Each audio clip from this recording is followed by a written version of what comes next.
V sekcii užívateľia si viete nastaviť prístupy pre zamestnancov alebo spolumajiteľov.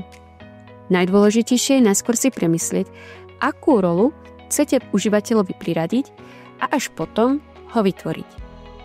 Rolu môžete priradiť zo prednastavených možností alebo si vytvoriť vlastnú.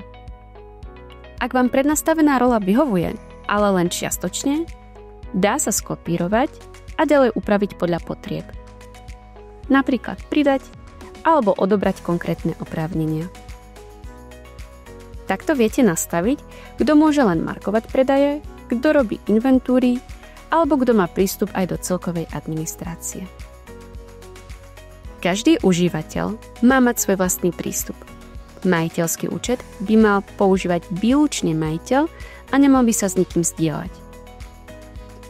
Pri vytváraní užívateľa vyplníte meno, priezvisko a e-mail, vyberiete rolu a v prípade, že máte viacero podnikov, tak aj to, do ktorého má užívateľ prístup. Je dôležité vedieť, že e-mail je vždy jedinečný a teda nemôže byť použitý pre viaceré účty. Tento údaj sa taktiež nedá neskôr zmeniť. Ak teda potrebujete použiť iný e-mail, je nutné vytvoriť nového užívateľa a pôvodného so starým e-mailom vymazať.